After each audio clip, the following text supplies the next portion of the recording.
O'Connor. So Nathan O'Connor, right full back.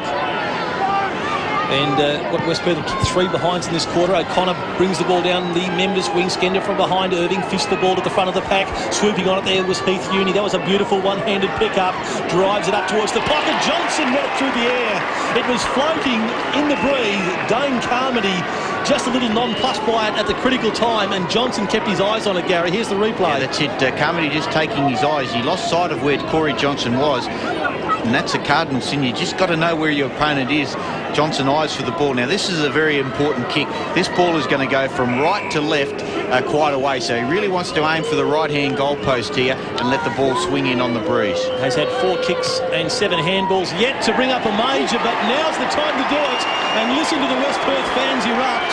They're right back in this contest. First goal of this final quarter, and the Falcons trailing by just 4 points now. 10 goals, 11-71 Subi, 10-7, 67 West Perth. Yes, well, now there's a real challenge to Subiaco because West Perth are playing the better footy at the moment, and they're attacking relentlessly. Subiaco seemingly just can't get the ball forward at the moment.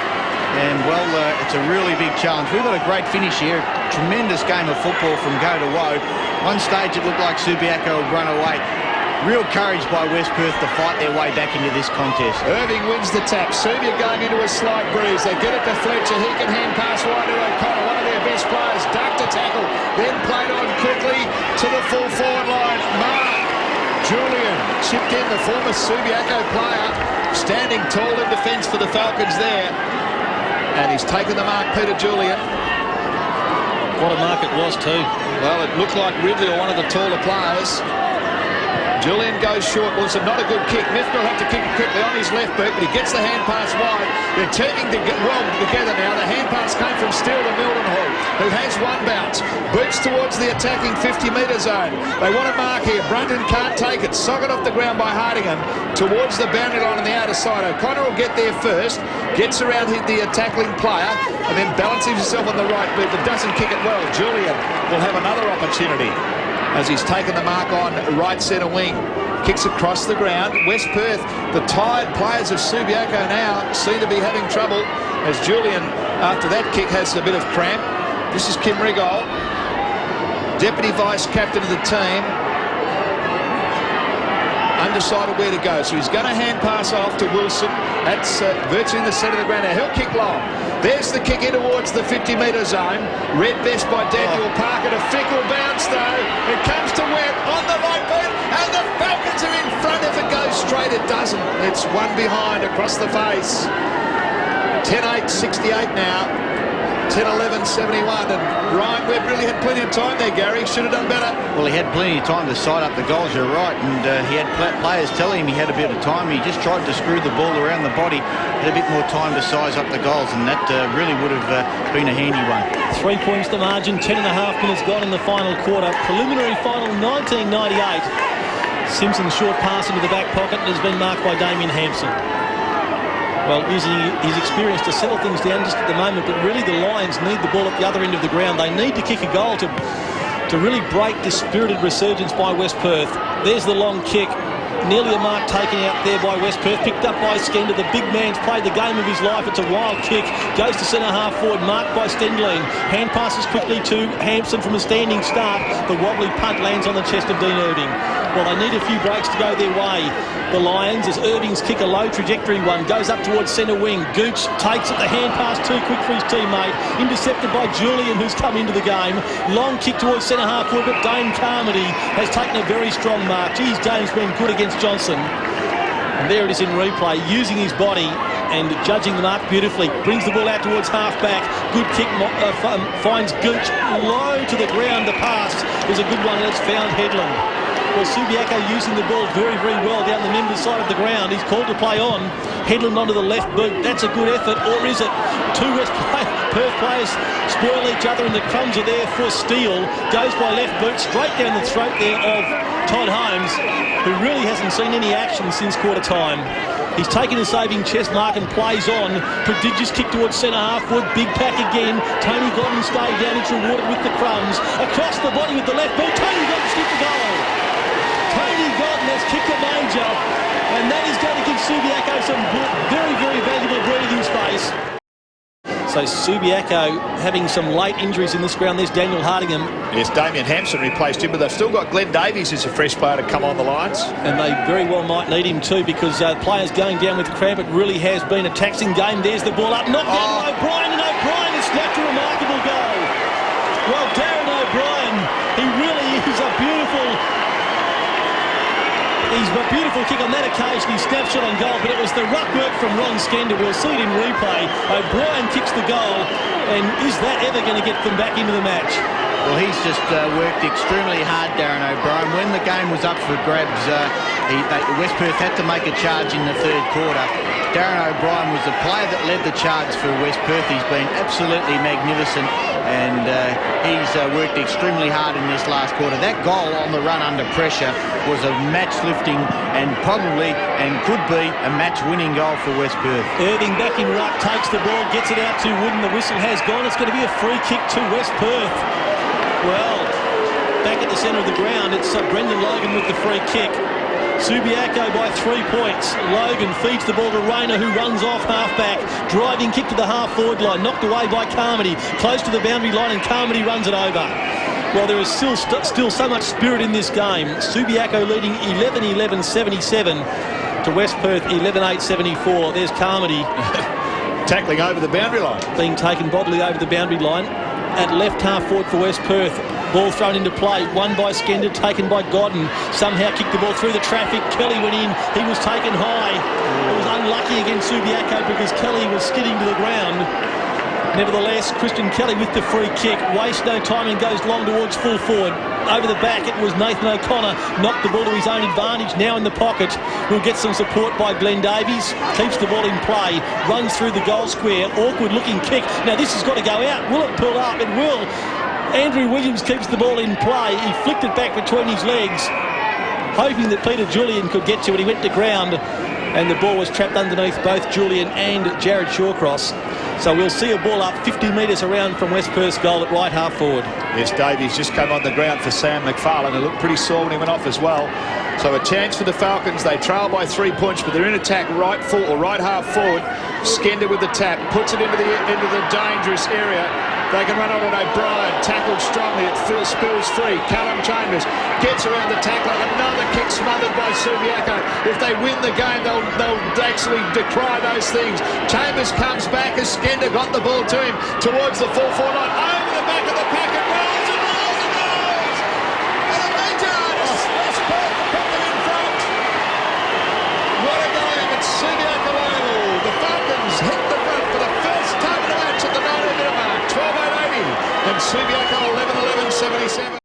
Would not be denied, would not give up. Great chase, great tackle. Now he's surpassed, finds Antonowitz, who'll be called to play on. The West Coast Eagles listed player unloads with a long left footer. It's off hands. O'Connor has it. Ridley back on the field. Puts the left boot into it very, very high. A mark will be counted. I think it's a Subiaco mark. I think it's Dean Irving in a big pack. They camped underneath it. The ball floated very high from Ridley. And Dean Irving, I'm sure, will be paid the mark directly in front, 15 metres out. Well, there's a couple amazing things here, Gary. I think both teams made interchanges and Ridley came on at the right time. Well, it was a line ball between Todd Holmes and Dean Irving there. It's a team mark. Yeah, team mark, but Irving is going to take the free kick. He's a very tired man. 7 kicks and 5 handballs. And let's see what Dean Irving can do with it. West Perth supporters not happy. Dean Irving, critical kick, comes in, and he's done it. Subiaco regained the lead at the 23-minute mark of the final quarter. The Lions are back in front in a seesawing preliminary final. 12 goals, 11-83. West Perth, 12-8-80. Gary Buckenara, this has got everything. Well, it's a great contest, there's no doubt about that, but Subiaco just worked the ball forward there through Antonowitz. As we talk, as he was kicking this, Ridley came onto the ground. The ball rebounded out of this contest. Troy Wilson really should have probably taken the mark, but Ridley got it onto his left foot. Look at this for a mark. Well, I don't know. There's about 3 players in that, so maybe a ball up, but Dean Irving's got the mark. And that's a vital goal. Boundary side with Rod Willett, another injury report. Yes, Phil, they're falling down like flies at the moment. Andrew Williams has gone off with a cork thigh, and the atmosphere is electric down here. Well, it's back in the middle of the ground. The Lions lead by 3 points. They scramble it forward again through Bones O'Connor. Gooch taps over to that player. On the boot it goes towards half forward, towards full forward. Good mark. Good mark taken there by Troy Wilson. He's still in the back line. Simeon Boxes, I think it may have been, who drove it forward. And Troy Wilson undecided where to go. He wants to kick to the outer side. Now he's going to come back to the grandstand side. As he got around his opponent, he'll hand pass to Mifka, who's starting to play much better in the second half. Paul Mifka, the veteran, on the left boot. Kicks to Steele, who's been terrific in the last quarter. Now West Perth can mount something. Steele over to Milton Hall. And away goes the centre of the middle. It's one bounce, two bounces. Gets to the attacking 50. Cuts inside Carmody. Breaks the tackle. Goes for home. Oh, puts it through. A magnificent solo effort by Neil Milton Hall has put the Falcons back in front. Look, 13-8-86 and Subiaco 12-11-83. Boy, is the crowd getting involved in this. What a great contest. The best game of the year, no doubt, that we've broadcast here, and it's got everything. Look at this for great play. Steele creates a loose man on the wing. There's Neil Mildenhall. You'll see off camera, he gets a good shepherd here. Corey Johnson, there you see the shepherd, maybe a little bit lucky, but he kept going, Mildenhall. Ran the ball inside 50 and on the run after that hard work. That's a beautiful kick to finish well. But, well, we've probably got 5 or 6 minutes to go, and there's the reaction. Some happy West Perth supporters. Yes, well, this game certainly has had many, many climaxes. Ball knocked down from Skender to Kelly. Couldn't get a kick in. Through comes O'Connor. Ball held to him. There have been some sensational finals encounters between these two sides. The first semi-final in 1994, West Perth won by 1 point. The second semi-final in 1995, Gary, you and I remember, the Falcons by 1 point. There's the ball up at centre field once more. After it goes Todd Holmes, controls it beautifully, gets the left boot into it and sends it out towards the open spaces on the southern wing. Des Headland running to the football ahead of Rigol. Feints with a hand pass, now gives it off to O'Connor, needs to get his kick in, wobbles it towards centre half forward, the ball falls short and getting back towards O'Brien. A great saving mark, running the same way as the footy. The kick not so great, but Mildenhall makes the most of it. G's becoming important now, drives it with the left boot up towards the left half forward flank, close to the boundary line, in fact it's gone over. Brunton did everything he could to keep it in the field of play. Under pressure from Simpson, it went over. And Godden has come off for Subiaco. He's pretty sore as well, and Hardingham on. There's some very anxious people in the Subiaco coaching box. They need Tony Godden on the ground one first. Skender does well in the ruck contest, gets it down towards O'Brien, who's fumbled and tackled at the same time by Hampson. And once more the ball goes over the line and out of bounds. Darren O'Brien, what a game he has played. He's been absolutely fantastic. 13 goals, 8-86. Subiaco 12-11-83. 3 points in favour of the Falcons. O'Brien 16 kicks, 5 marks, 7 handballs. Boundary umpire throws it back into play. Logan was there. He was all wrapped up by some Subiaco players. There's a high tackle there. Yes. A high tackle. The umpire obscured. 27 minutes gone in this exciting final quarter of the 98 preliminary final. Well, I suppose you can't blame the umpires for not calling those in this vital stage, as it's 3 points in favour of the Falcons. Antonowitz goes high, but, well, Josh Wooden buries it's Christian Kelly. So the ball would be bounced once again. And the Falcons would be wise to get players back behind the footy now. And just to break up those attacks, Irving comes up the ground. The ball bounced once again. In there, Carmody. He can't take the mark. And Troy Wilson's with Dean Irving, sitting at the centre half forward position at the moment, the big fellow. And there's Ron Skender. And if West Perth win the game, they owe a big debt of gratitude to that player. It's just been fantastic all day. He's taken on the 2 ruckmen virtually by himself. Antonowitz punches the ball towards the boundary line. Will it stay in for Subi? That's what they need. It doesn't, unfortunately. That was Travis Burton, who ran the ball towards the boundary line. The clock running down for the Falcons. We've kicked over 28 minutes. Can't be much more than a couple of minutes to go. There's been 6 goals scored in the quarter. The tap down from Skender again to Kelly. Wooden wraps him up. And fortunately, Christian Kelly pulled the soccer attempt. There's been time on a lot of these bounce downs. 6 goals kicked, Trevor, in the final quarter. Yep. So umpire Wayne French puts the ball down. A vital passage of play, one would think. Julian gets it. to Johnson. West Perth get it forward with the attacking 50. That's where their supporters like it to be. Morrell is happy to see it go over. The Subiaco players appealing for off the boot. I don't think so. There's Tyson Stenglen and Digby Morrell. Morrell, a late inclusion in the time side when Chris Rigold didn't take his place. The ball's thrown back into play. Skender wins the tap. Trying to tap it further afield was Uni. This may allow Subiaco in the ball across to the middle of the ground. Chance for Callum Chambers. They can break clear here through Dan Parker on the left boot. The crowd give encouragement. Antonovich runs onto it. Gets around his opponent, Troy Wilson. Scrambles it towards centre wing. Hall get there first, then desperate out there. And Morrell gets it and gets penalised. Wow. An amazing decision. Umpire Wayne French gave it. Away goes Subiaco once again. Boot the ball forward. Chance for Chad Fletcher. Chance for Brendan Barrows. A little cool head here, West Perth. They tap away. Strong tackling by the Subiaco Lions. Finally it comes out wide. It's a free kick. And this might be the last throw of the dice for the Lions now.